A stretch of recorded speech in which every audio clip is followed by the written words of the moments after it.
chosen one, do you ever wake up and wonder why your body feels rested, but your soul feels like it has been carrying the weight of 1,000 unseen battles? Why, even after enough food, sleep, and moments of retreat, that deep heaviness clings to you like an invisible chain? If you felt that, let me tell you right now, you're not weak, you're not lazy, you're not broken. You are chosen, and the very fact that you are here, hearing these words, is not an accident.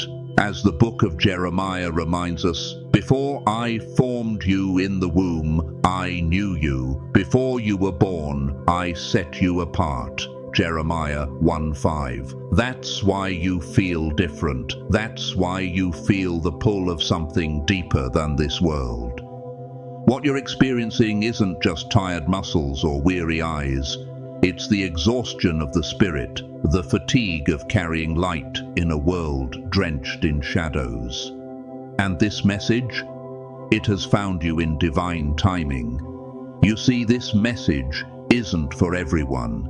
It's not for those still asleep in illusions. It's for the chosen ones, the bearers of light, the healers who absorb pain and transmute it into peace, the visionaries who cannot help but see through the veil of the ordinary. And yes, this tiredness you feel is part of your assignment.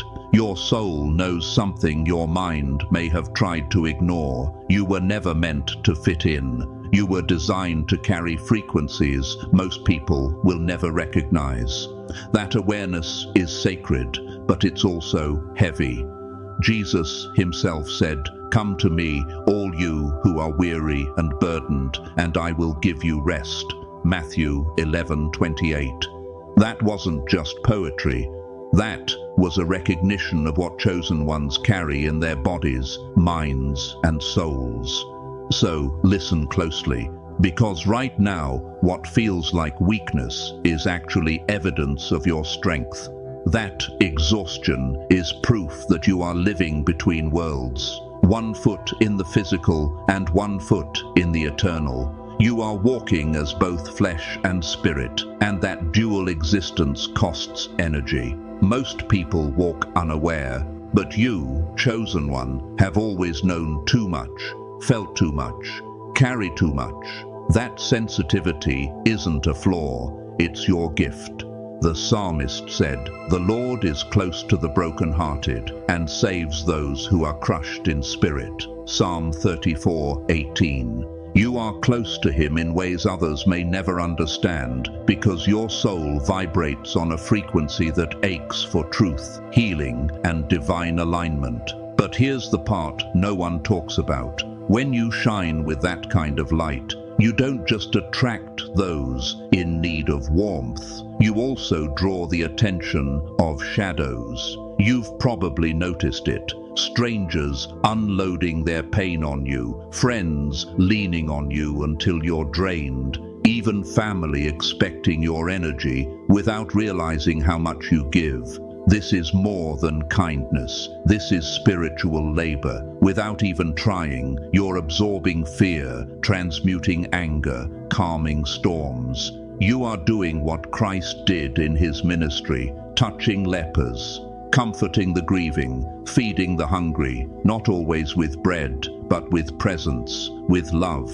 with light. But remember what even Jesus did. He withdrew to lonely places to pray, Luke 5:16. Why? Because even the Son of God knew that pouring constantly without restoration depletes the vessel. If he needed solitude, chosen one, so do you. And let's be honest, the battles don't stop when you sleep.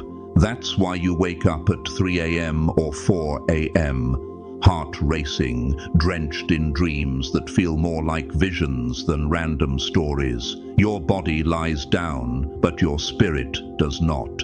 You are on assignment, even in the night. You are interceding, protecting, traveling across realms. Ephesians 6:12 says it clearly, For our struggle is not against flesh and blood, but against the rulers, against the authorities, against the powers of this dark world, and against the spiritual forces of evil in the heavenly realms. That's why you wake up drained, even after 8 hours. You've been fighting wars others don't even believe exist. But hear this, your exhaustion is not proof of defeat. It is proof of engagement. If the enemy wasn't threatened by your light, they wouldn't resist it.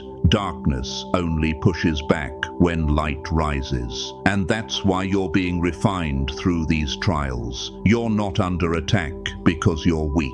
You're under attack because you're dangerous to the kingdom of darkness. Like Joseph, who was betrayed by his brothers, sold, imprisoned, and yet elevated in God's time, your story is being shaped through struggle. What you feel now is not the end, it's preparation.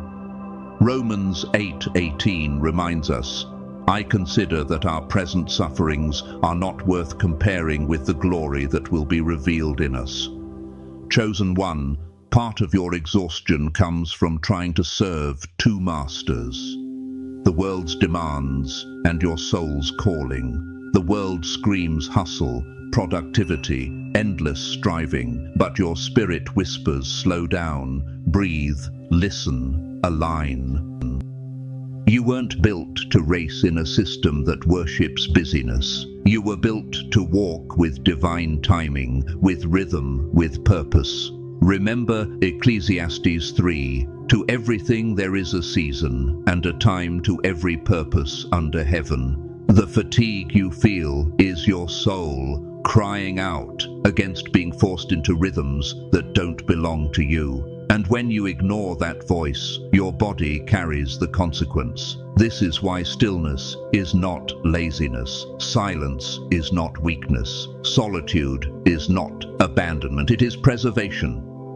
Elijah discovered God not in the wind, not in the earthquake, not in the fire, but in a gentle whisper. 1 Kings 19:12. That same whisper is waiting for you in your moments of quiet. But the world despises silence because silence births power. That's why your spirit aches for it. That's why you feel peace when you step away from the noise. But it's not just people or schedules that drain you. It's environments, technology, even thoughts. Energy vampires come in many forms. They're not always malicious. Sometimes they're just unhealed souls leaning on your light because they don't know how to find their own. Yet, if you don't draw boundaries, they will keep drinking from your well. Proverbs 4:23 says, above all else, guard your heart, for everything you do flows from it. Guarding your heart means protecting your energy. It means learning to say no, even when it feels hard. It means realizing not everyone deserves access to your spirit. And yes, even your inner dialogue can deplete you. When you rehearse doubt, fear, or self-criticism, you are tearing holes in your own energy field. But the word declares, death and life are in the power of the tongue. Proverbs 18:21. Speak life, speak light, speak truth over yourself daily. Say, I am protected, I am chosen, I am aligned with divine timing. These aren't empty affirmations, they are spiritual weapons. So what do you do when this exhaustion feels endless? You restore intentionally. You treat rest as holy, not optional. God himself rested on the 7th day, blessing and sanctifying it. Genesis 2:3. Rest isn't a weakness, it's divine law. Begin seeing your sleep as spiritual preparation. Create sacred rituals, prayer before bed, gratitude, calling your energy back, declaring protection over your spirit.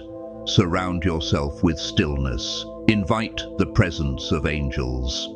Psalm 91 promises, he will command his angels concerning you to guard you in all your ways. You are not alone in this battle. You never have been. Step outside into creation. Touch the ground. Breathe with the trees. Feel the sun on your skin. These are not luxuries. They are medicine. The earth was created not just as a home, but as a healer. Romans 1:20 says, "For since the creation of the world, God's invisible qualities, His eternal power and divine nature have been clearly seen, being understood from what has been made." When you reconnect with creation, you reconnect with Creator. And above all, listen to the deeper message behind your fatigue. It's not here to punish you, it's here to transform you. This tiredness is your cocoon, your chrysalis, the sacred in-between where your old self dissolves so your higher self can emerge. Isaiah 40:31 declares, "But those who hope in the Lord will renew their strength. They will soar on wings like eagles. They will run and not grow weary. They will walk and not be faint." Your weariness is not forever. It is the valley before the ascent. It is the pruning before the fruit. So don't fight this season. Honor it. Learn from it. Ask yourself, what in my life is draining me instead of nourishing me? What am I clinging to that no longer belongs? What rhythms no longer align with my spirit? And then let them go. Release what must be released. Trust the process. The more you surrender, the lighter you will become. And when you rise, and you will rise, you will not just return to who you were. You will emerge refined, stronger, clearer, more aligned. This is your spiritual rebirth. This is why you've been tired. This is why you've been stripped. Because something new is coming alive in you. Something holy, something unstoppable. So, chosen one, let me leave you with this. Your fatigue is not failure. Your stillness is not wasted time. Your longing for peace is not weakness. It is divine strategy. God is slowing you down to align you with your real assignment. Don't run from it. Embrace it. Protect it. Walk in it. Because the world needs the version of you that emerges on the other side of this season. If you feel this word in your spirit, declare it right now. Speak life in the comments. Write 777 if you are awakening, 44 if you are calling for protection, 99 if you know something is ending, 33 if you are stepping into clarity. Let heaven and earth witness your declaration. And never forget, you are chosen, you are sacred, and your light will never be extinguished. 4. The light shines in the darkness, and the darkness has not overcome it. John 1:5.